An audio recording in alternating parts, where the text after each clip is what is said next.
Assalamualaikum warahmatullahi wabarakatuh. Waalaikumsalam warahmatullahi wabarakatuh. Memang itu nggak ganggu ya? Iya dia, aduh, seminggu yang lalu ada berita longsor, banjir di Sumatera, Aceh, Sumatera Barat, bahkan katanya sampai ke Thailand dan Malaysia Iya karena betul. badai itu. Siklon. Nah, seperti biasa di seluruh dunia mungkin ketika di level ada bencana terisolasi, penjarahanlah terjadi.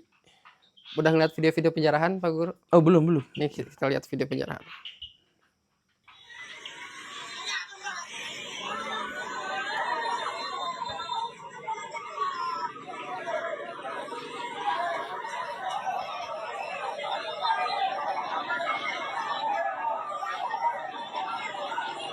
Wow. Apakah fase Oh kesulitan bukan. terisolasi itu outputnya selalu menjarah, Pak Guru? Tidak selalu. Yang selalu itu adalah bahwa kita akan memprioritaskan kehidupan kita sendiri dibandingkan dengan hal yang lain. Jadi hukum alam dan hukum biologis kita itu adalah dibandingkan kita bersosialisasi, dibandingkan kita melihat moral dan sebagainya. Hal pertama yang kita lakukan adalah selalu mempertahankan diri, dan itu tuh bukan hanya slogan, tapi itu tuh diturunkan sampai menjadi bentuk hukum.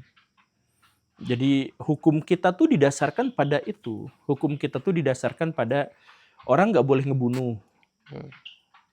Karena ya itu kepentingan pribadi, hak dia untuk hidup gitu.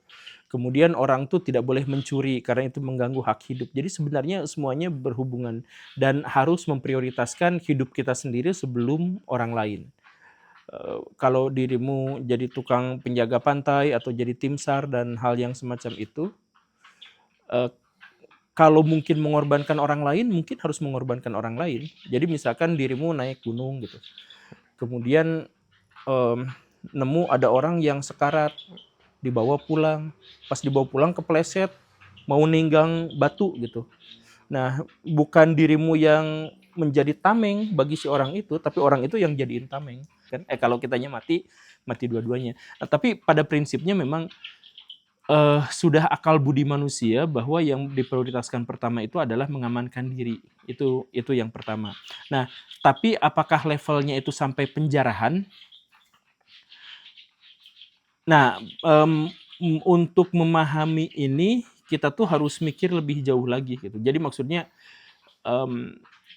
ketika masih ada orang yang begitu banyaknya dan masih ada HP yang ditampilkan dan kemudian diekspos, sebenarnya mungkin masih ada jalan lain. Saya nggak tahu ya, kan kita bukan di Sumatera, bukan jadi Iya. korban itu gitu ya. Tapi kita nggak tahu bagaimana, cuman kalau misalkan ada yang seperti itu, masih ada yang seperti itu, tingkat kegawatannya belum sangat gawat, cuman yang terjadi mungkin itu adalah histeria massa. Jadi masyarakat benar-benar ketakutan, kemudian bergerak, dan ketika ada 1-2 orang yang melakukan penjarahan, maka mereka pasti Ngikut. akan melakukan yang Heeh. lainnya juga kurang lebih seperti itu gitu. Jadi mungkin ini belum sampai level darurat di mana mereka dimaklum untuk menjarah, tapi karena sudah menjadi apa ya? Iya, sudah dilakukan sama orang gitu. Maka mereka pun cenderung untuk melakukannya. Dan ini tanpa mengurangi rasa Iba kita. iba kita ke mereka atau tanpa mengurangi hormat kita kepada orang-orang yang sering membantu, Pak Guru. Kayaknya emang pemilu masih jauh sih, tapi kayaknya politikus-politikus boleh deh dari sekarang buat bantu gitu. Menunjukkan bahwa dia membantu gitu. Kan waktu itu Situ Gintung itu banyak banget yang membantu karena katanya dekat dengan pemilu. Sekarang boleh lah. Boleh gak sih gitu? Iya, kalau secara legal ya sangat boleh mereka melakukan seperti itu. Mereka kan tidak kampanye. Mereka tuh cuma cari muka aja. Cuman kalau dipikir-pikir ya bukannya mereka juga sebenarnya berkontribusi terhadap bencana alam ini gitu. Sebenarnya saya pikir ini sudah jadi rahasia umum. Bencana yang terjadi di Indonesia yang berhubungan dengan alam, yang berhubungan dengan kerusakan lingkungan, itu pasti terkait dengan pejabat-pejabat daerah. Itu mah pasti. Tapi kata Menteri Kehutanan kita Pak Guru bahwa bencana di longsor yang di Sumatera itu kayu-kayu gelonggongan itu kayu-kayu bukan pembalakan liar, kata menterinya. Bukan pembalakan liar ya, Bukan. tapi apa itu? Emang karena alam aja runtuh. Oh gitu. Jadi alam tuh punya Mm-mm. gergaji. Nah, Jadi pas badai itu bawa rapi. pas ini terus ada gergaji Heeh. mesin ya, caw itu apa? Gergaji terus ada Bener rapihnya. jadi ya mungkin ya kita mah kan nggak tahu itu karomah si pejabat itu tuh bisa mengubah angin itu Mungkin jadi ya. ya mungkin. Sama ini satu lagi Pak Guru. Jadi beberapa waktu lalu sih pada saat video Guru Gembul tayang tentang bencana ini banyak di komentar bahwa saudaranya di Aceh, di Sumatera Barat itu sulit dihubungi. Ya mudah-mudahan per hari ini kita tag Iya. sudah bisa dihubungi. Dengan ramainya bencana ini teman-teman ini bukan mic-nya bermasalah aja, emang ada kodok di sini ya. Oh iya, ini ada kodok banyak. Saya melihara kodok banyak ya. Ada suara kodok. Bencana yang sekarang terjadi seperti biasa ada yang flashback ke statementnya Gus Ulil. Oh. Banyak. Ini bahkan ada yang lucu ini dari animasi Pak Guru, coba dilihat. Ini anugerah Allah, pohon anugerah, tambang anugerah, pohon ada manfaatnya, tambang juga ada manfaatnya. Mari kita lihat kalkulasi maslahat mafsadatnya. Kalaupun berbahaya, apakah sama sekali kita tidak boleh menambang? Nah, saya mengatakan teman-teman lingkungan ini yang terlalu ekstrim. Ini yang saya sebut dengan Wahabisme itu.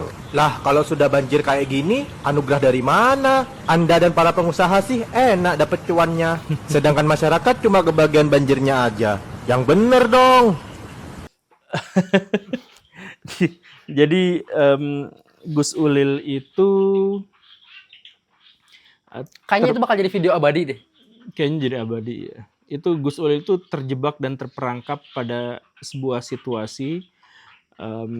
Beliau kan ketua PBNU dan ketua PBNU itu lebih mungkin mengkhianati masyarakat NU daripada mengkhianati pemerintahnya. Walaupun pemerintahnya salah gitu. Karena pas muktamar jadi ketua PBNU dan lain-lain itu kan memang hubungan sangat dekat dengan pemerintah gitu ya. Dan itu sudah jadi rahasia umum lah. Kayak sekarang gitu kan PBNU berantem pecah belah. Ya umatnya mah dibiarin aja karena yang paling penting itu adalah bagaimana mengamankan aset, uang, termasuk juga izin tambang, mereka rebutan tambang di situ gitu. Nah begitu. Jadi Gus Ulil itu terjebak sama seperti banyak elit PBNU yang lain. Sama seperti di postingan-postingan komunitas Guru Gembul di YouTube. Iya. Itu lucu-lucu sih. Iya. Ya kurang lebih gitu ya. Jadi tarik tambang, mereka tuh rebutan tambang gitu ya. Rebutan tambang. Nah begitu. Jadi Gus Ulil pertama seperti itu. Kemudian kedua, memang kita tuh memang harus nambang. Kita tuh harus nambang karena itu tuh adalah kebutuhan kita, kebutuhan industri kita, kebutuhan ekonomi kita. Dan itu juga kebutuhan untuk menjamin nasionalisme kita, keberadaan pangan kita, minum kita, pakaian kita itu nggak mungkin nggak tanpa tambang. Yang kita masalahin itu kan sebenarnya bukan tambangnya, yang kita masalahin itu adalah penambangan yang tidak terkendali. Jadi misalkan di Indonesia itu penambang ilegal tuh banyak banget. Dan kemudian yang diekspor tuh banyak banget dan mereka relatif tidak peduli pada lingkungan. Nah sekarang kalau misalkan kejadiannya seperti yang di Sumatera, itu jelas ada yang ilegal di situ. Pasti ada yang ilegal kan? Pasti ada yang ilegal. Jadi ketahuan, jadi nggak usah dibela-belain. Saya tuh ada grup dari link para informan gitu ya. Itu sampai ganti nama grupnya jadi jadi Wahabi lingkungan. Astagfirullah. Ya karena itu, karena jadi sekarang tuh agamawan memang dalam tanda kutip ya disewa untuk membersihkan nama baik dari sebuah bencana. Dulu ada bencana disebutnya takdir. Sekarang disebutnya juga ya kurang lebih sama seperti itu gitu. Kemarin ada Pak Bobi gitu ya. Pak Bobi bilang ya sekarang mah jangan bahas soal itunya, jangan bahas soal tambang, jangan bahas. Ya kita mah sekarang bantu aja korban-korban gitu. Nah, itu kan ngaco sebenarnya. Jadi maksudnya ya kasih aja ke Basarnas gitu. Kan itu teknis ya untuk membantu ini tuh. Nah, jadi harusnya kepala daerah itu ngomong, yuk kita cari akar masalahnya, yuk kita tolongin orangnya. Jangan sampai satu faktor tuh dijadikan alasan untuk menyangkal faktor yang lain. Gitu.